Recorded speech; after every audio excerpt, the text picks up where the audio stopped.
सब भाई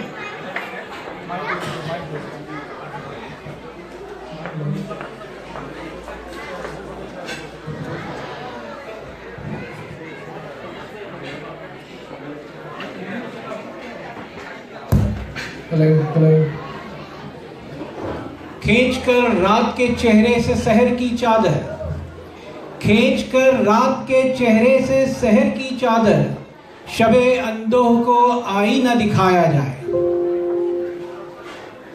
तो आपने देखा कि ये लोग क्या करते हैं अपने हम वतनों के साथ और किस तरह से फैसिलिटेट करते हैं अमेरिकन्स को भाग जाने के लिए। अब मैं बुलाना चाहूंगा बाबू भाई को कि वो स्टेज पर आए और अपने ख्यालात का इजहार करें। बाबू भाई।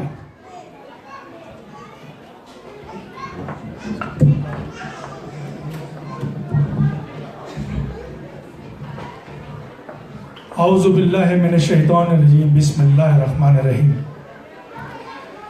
यहाँ पर मौजूद तमाम ख़वातीन हज़रात, मेरे अज़ीज़ साथियों और इस सोशल मीडिया के तवस्सुस से दुनिया भर में मौजूद वफा परस्त कायदे तहरीक के चाहने वाले जानिसारों को अस्सलाम वालेकुम।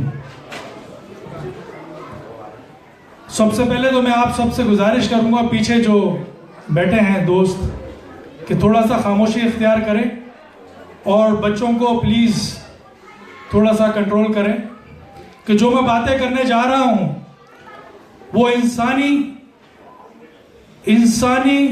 हमदर्दी की बातें हैं, वो इंसानी तकलीफ की बातें हैं, वो हमारी और आपकी तकलीफ की बातें हैं।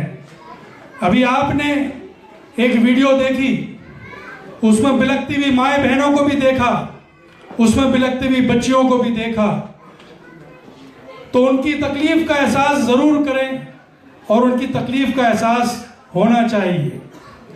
तो लिहाजा जो मैं बात करने जा रहा हूं, बराए मेहरबानी और साथियों से भी गुजारिश है कि जो बच्चे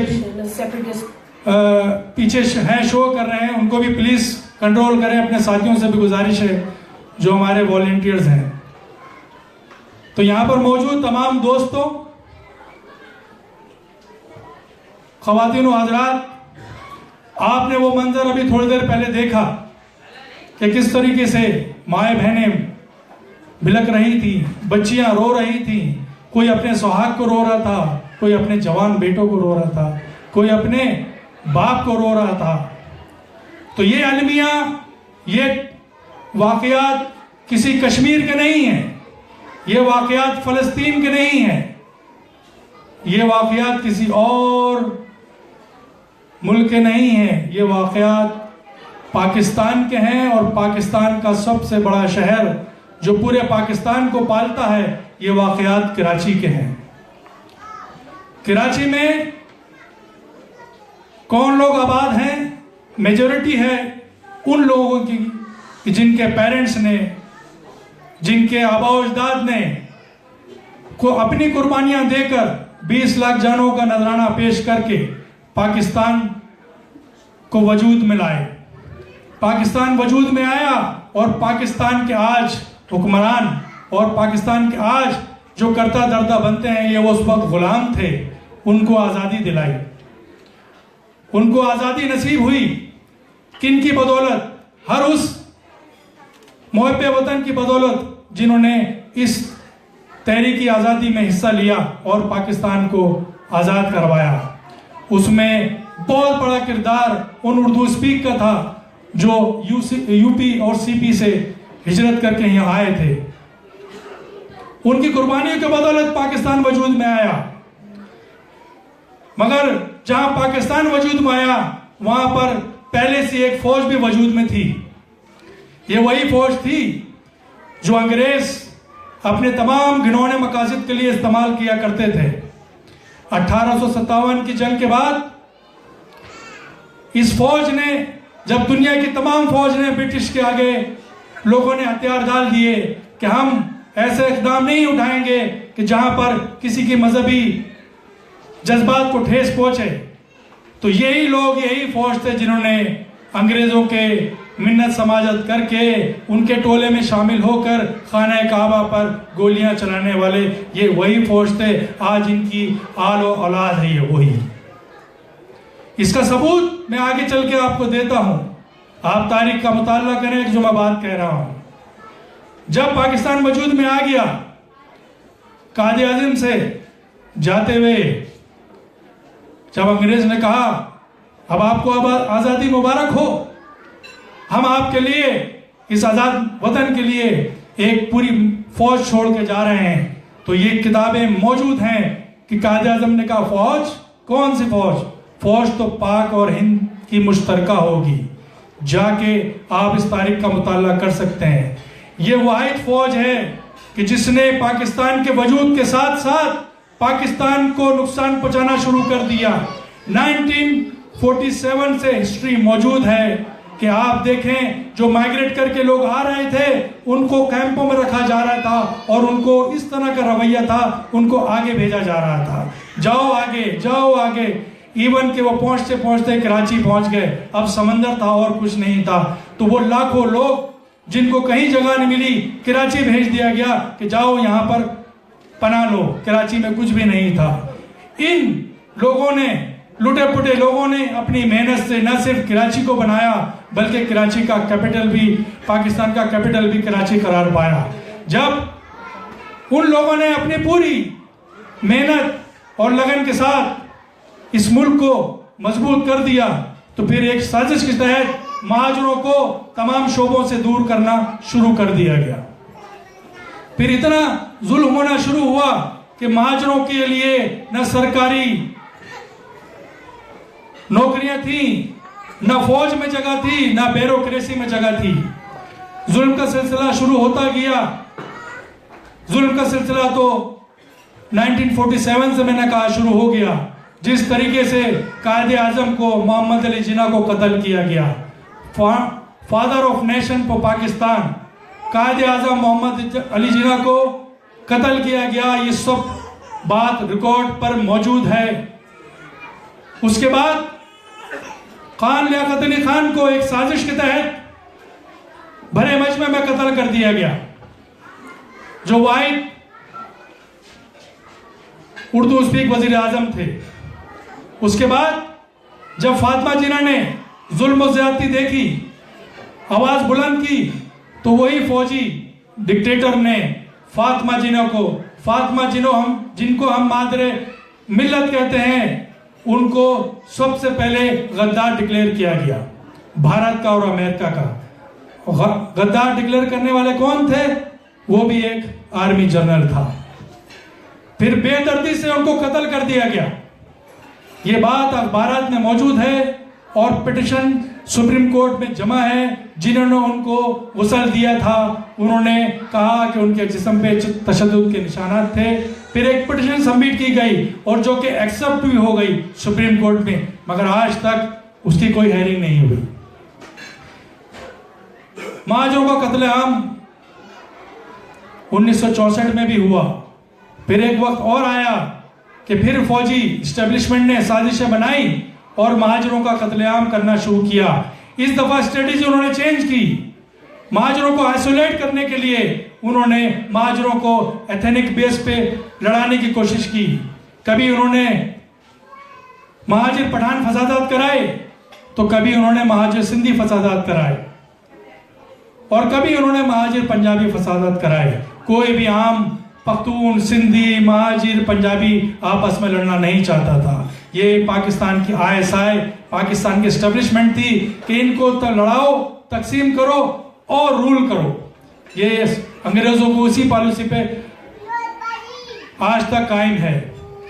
आप लोग ये देखें, जब कायदे तहरीक ने स्टूडेंट ऑर्गेनाइजेशन में इस कौम के लिए आवाज बुलंद की, तो उनके ऊपर भी तरह तरह से गद्दारी के मुकदमात कायम किए गए। मगर कायदे तहरीक अल्ताफ भाई ने इस कौम को इकट्ठा किया, इस मुंतशर कौम को एक जगह जमा किया, उनके हकूक याद दिलाए और उनको हौसला दिया, हिम्मत दी। और अल्हम्दुलिल्लाह एक टाइम ऐसा आया कि हम तमाम इलेक्शन, हमने आज तक तारीख इस बात की गवाह है कि उसको हमने स्वीप किया। हमने तमाम इलेक्शन जीते, हमने ये बात साबित की कि एक आम आदमी, एक आम पढ़ा लिखा आदमी भी असेंबलियों में जा सकता है। जब ये पाकिस्तानी कौम के लोग अच्छे डॉक्टर हो सकते हैं, अच्छे इंजीनियर हो सकते हैं, अच्छे शायर हो सकते हैं, तो अच्छे पॉलिटिशियन भी हो सकते हैं। इनका भी हक है कि वो भी असेंबलियों में जाएं और अपनी आवाम के लिए, उनकी खिदमत के लिए वहां पर प्लानिंग करें। तो अल्ताफ भाई ने आम लोगों को, पढ़े लिखे लोगों को असेंबली में भेजा और ये इस्टेब्लिशमेंट से बिल्कुल हजम नहीं हुआ। उन्होंने एक बार फिर साजिश शुरू की और 19 जून 92 को उन्होंने एक आर्मी ऑपरेशन महाजर नेशन के नाम, महाजर नेशन के खिलाफ शुरू किया। और उसका रीजन था, उसका इल्जाम था कि महाजर जिनापुर बनाना चाहते हैं। कमबख्तों ने इल्जाम भी लगाया तो जिनापुर का लगाया, कायदे आजम को भी फिर बदनाम किया। जिनापुर के इल्जाम में पाकिस्तान के मुहब्बे वतन अवाम जो दूर बैठती थी, ना हमारा इलेक्ट्रॉनिक मीडिया था, ना हमारी टीवी पर रसाई थी, दूर बैठे हुए हमारे बहुत ज़्यादा, खास तौर पर पंजाब की आवाम को एमक्यूएम के खिलाफ किया और दूर किया कि ये जिनापुर बनाना चाहते हैं। आपने देखा कि वो इल्ज़ाम भी गलत साबित हुआ। उस दौर के ब्रिगेडियर ने भी, कोर कमांडर ने भी ये बात नेशनल टीवी पे आके कही कि वो जिनापुर की साजिश थी, ब्रिगेडियर हारून की, और ये सब ड्रामा था, महाजनों के खिलाफ एक पूरा प्रोपेगेंडा था, उनको कुचलने की साजिश थी। तो मैं आपसे सवाल करता हूं कि जब ये साजिश थी, रिटायर्ड फौजी जनरलों ने इस बात का आगे इकरार कर लिया, तो फिर हमारी सो मोटो सुप्रीम कोर्ट कहां थी? उन्होंने सो मोटो एक्शन क्यों नहीं लिया? उन्होंने इस बात पे क्यों एक्शन नहीं लिया कि हजारों महाजरों का कत्लेआम हुआ, हजारों महाजरों का जुडिशली कत्ल किया गया, एक्स्ट्रा जुडिशियल मारा गया। और यही वजह है कि बेनजीर गवर्नमेंट की हुकूमत खत्म की गई 1996 में। तो उसके खिलाफ जब गवर्नमेंट खत्म कर रहे हो तो आपको एक्शन भी लेना चाहिए था, क्योंकि हम तो गाजर मूल्यों की तरह, हमें कोई फर्जंद जमीन समझता नहीं है, हमें कोई पाकिस्तानी तस्वर नहीं करता, हमारी जान की, हमारे माल की कोई अहमियत नहीं है। तो उन्होंने इस पर भी कोई एक्शन नहीं लिया।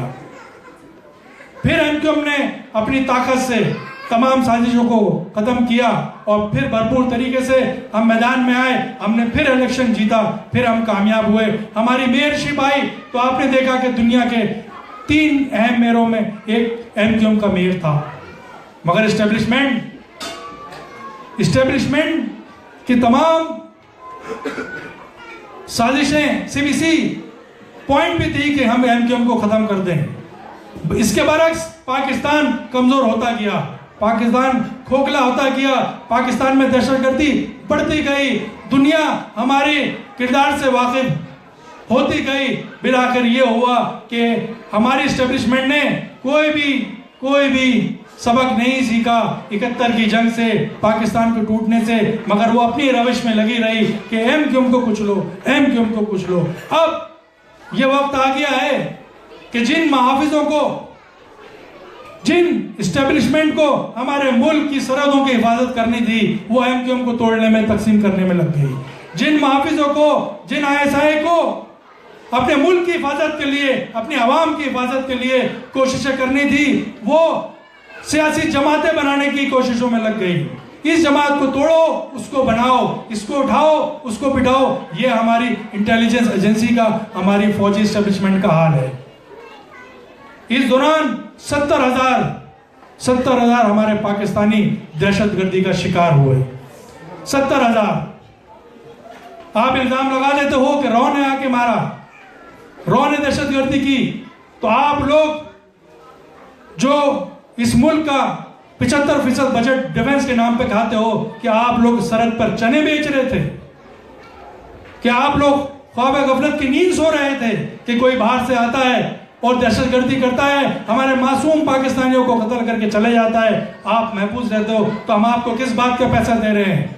हम अपने खून पसीने की कमाई किस लिए आपको दे रहे हैं? लानत भेजते हैं हमें से आपकी हिफाजत पे, हम खुद अपनी हिफाजत कर सकते हैं। हमें ऐसी फौज नहीं चाहिए कि जो जो ये फौज पाकिस्तान की फौज नहीं है, बल्कि इस फौज का पाकिस्तान है। दुनिया में जितने मुल्क हैं उनकी फौजें होती हैं, ये वाहिद मुल्क पाकिस्तान है जो फौज का पाकिस्तान है, क्योंकि इस फौज ने पाकिस्तान के लिए कुछ नहीं किया। अगर किया है, किसी को खुशफहमी है तो वो 5 कारनामे गिना दे।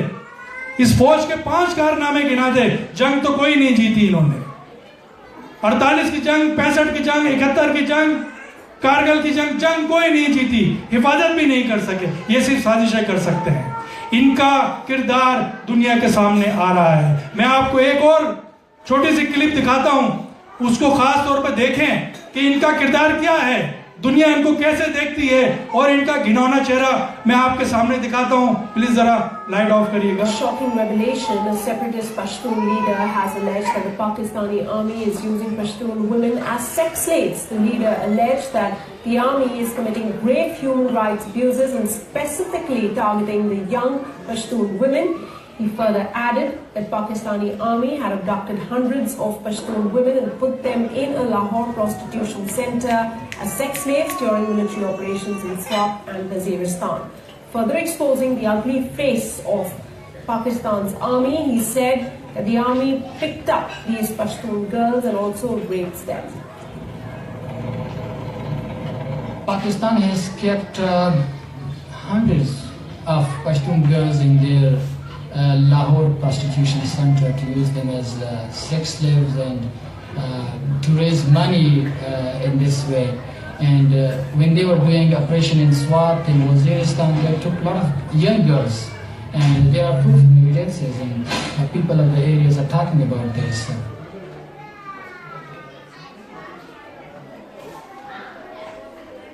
लाइट ऑन कर दो।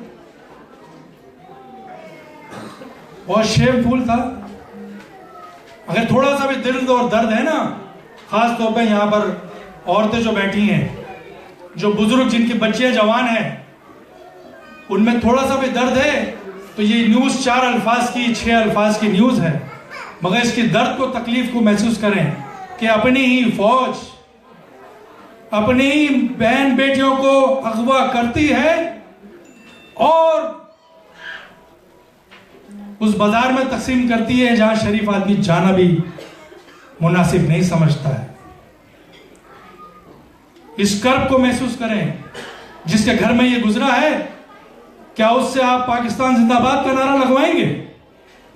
या जिसके खानदान के साथ ये वाकयात हुए हैं, ये कोई नई चीज नहीं है। यही वाकयात कराची में महाजरों के साथ हो रहे हैं। ये बेगैरत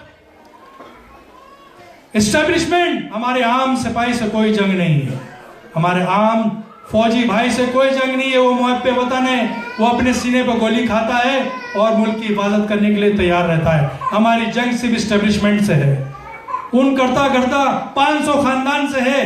वो यही अमल कराची में भी कर रहे हैं। जब छापे मारते हैं महाजरों के घर में तो जो भी जेवर, प्राइज बॉन्ड, कैश होता है उसको लूटते हैं, उस घर के फर्द को उठा के ले जाते हैं। जब उससे मुलाकात के लिए उसके घर वाले पहुंचते हैं तो जिसकी बीवी जवान होती है तो उसको कहते हैं तुम हमारे साथ 1 घंटे कमरे में आओ, या जिसकी बेटी जवान होती है तो कहते हैं 1 घंटे के लिए कमरे में आओ, वरना हम तुम्हारे बाप को, भाई को टारगेट किलिंग में कत्ल कर देंगे।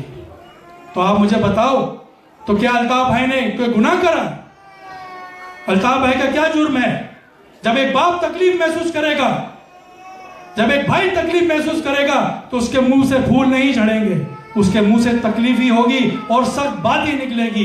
इसलिए अल्ताफ भाई ने कहा था कि जब मेरे जवानों की लाशें मिल रही हैं, मेरी बहन बेटियों की इज्जत महफूज नहीं है, तो फिर मैं ऐसे पाकिस्तान को मुर्दाबाद कहूंगा। और यह बात अल्ताफ भाई ने नहीं की, प्लीज, यह बात सिर्फ अल्ताफ भाई ने नहीं की। महमूद खान अचकज़ई ने असेंबली के फ्लोर में कहा कि अगर मेरे पख्तून का खून बहेगा तो मैं पाकिस्तान जिंदाबाद नहीं कहूंगा, पाकिस्तान मुर्दाबाद कहूंगा, और जो पख्तून भी जिंदाबाद कहेगा तो वो बेगैरत होगा। ये बात नवाज शरीफ ने भी कही फौज के बारे में, ये बात ख्वाजा आसिफ ने भी कही असेंबली के अंदर कि ये नोच, ये खून, ये गोश्त गिद्ध की तरह नोच के खा जाते हैं। ये इनकी फैमिली, इनका खानदान सिर्फ आसाइश में है, बाकी आम आदमी तकलीफ में है। ये बात नवाज शरीफ ने भी कही, ये बात इमरान खान ने भी कही। सजा सिर्फ अल्ताफ हुसैन को, सजा सिर्फ महाजरों को। क्यों? कि हम फर्जंद जमीन नहीं है, हमें फर्जंद जमीन तस्लीम नहीं किया जाता। तो फिर हम क्या करें? हम जिंदाबाद बोलते रहे, अपनी इज्जतों को दांव पे लगाते रहे? नहीं, अब नहीं चलेगा, अब नहीं चलेगा। अल्ताफ भाई ने कह दिया खुद मुख्तार सूबा, वरना इससे आगे बात मैं कहता हूं कि अब खुद मुख्तार सूबा भी नहीं चाहिए। अगर रवैया तब्दील नहीं किया तो आजादी आजादी आजादी आजादी चाहिए।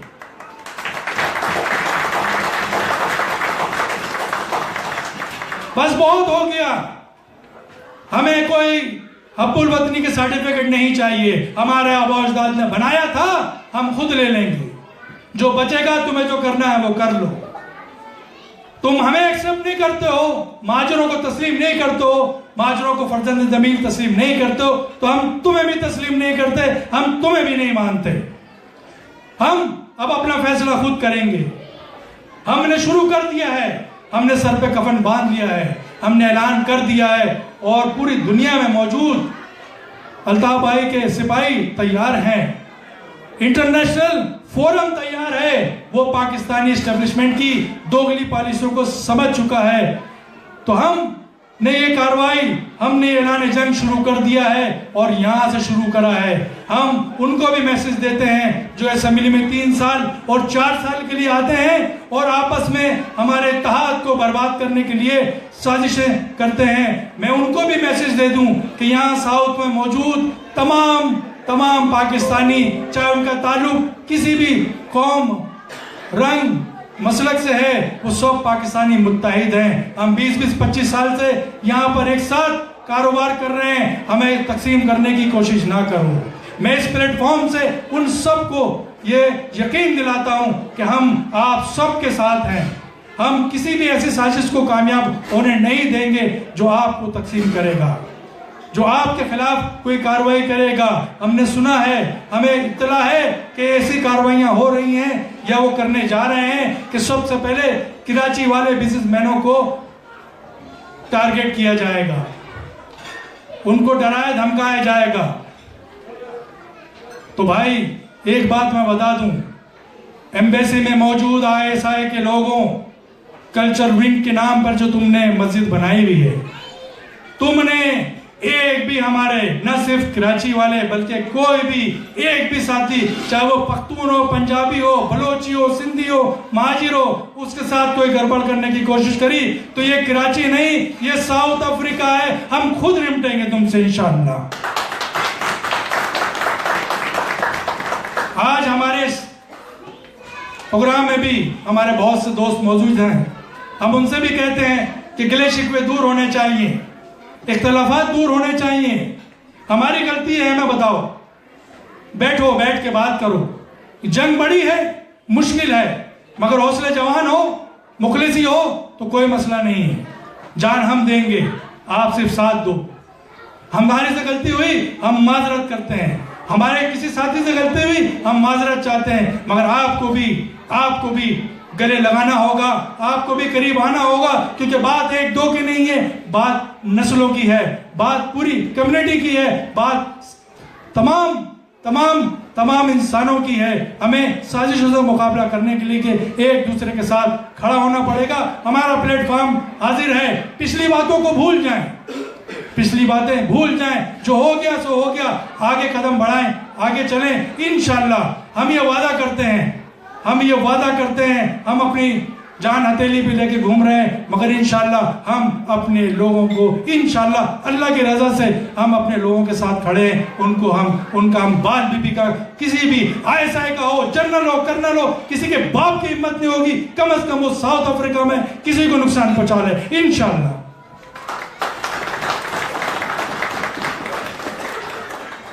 आखिरी में मैं तमाम साथियों का, उन दोस्तों का भी शुक्रिया अदा करता हूं कि जो काफ़ी अरसे बाद यहाँ पर आए, हमारे साथ शामिल हुए। मेरी फिर एक बार सबसे गुजारिश है कि अपने इत्तेहाद को बरकरार रखें। मैं उन दोस्तों का भी बहुत शुक्रिया अदा करता हूं, अगर किसी को मेरी बात बुरी लगी है तो दुख और तकलीफ में की है, दिल जख्मी है उसमें किया है। तो अपना भाई समझकर कोई बात समझ में ना आए तो माफ़ करते हैं, बाद में पूछ लें, इंशाल्लाह हम तफसील आपको देंगे। अपने इत्तेहाद को बरकरार रखें, अपनी कोशिशें बरकरार रखें। मेरे साथी मेरा नारों का जवाब दें, फिर हम इस तकरीब का इख्तिताम करते हैं। इसके बाद महाजरनामा चलेगा, आप लोग उसको देखिएगा। यहाँ से आवाज़ उन दुश्मनों तक जानी चाहिए। सब मिलके, तमाम नाजरीन सब मिलके जवाब दीजिएगा। नारे अल्ताफ, नारे नारे नारे अल्ताफ, नारे नारे नारे अल्ताफ, नारे नारे नारे अल्ताफ, नारे महाजिर, नारे महाजिर, जिंदा है महाजिर, जिंदा है महाजिर, जिंदा है महाजिर, गोली भी खाकर, जेलों में जाकर, जेलों में जाकर, जिंदा है महाजिर, जिंदा है महाजिर, नारे महाजिर, नारे अल्ताफ। अल्लाह हाफिज, खुदा हाफिज। हुकूमत पाकिस्तान की तरफ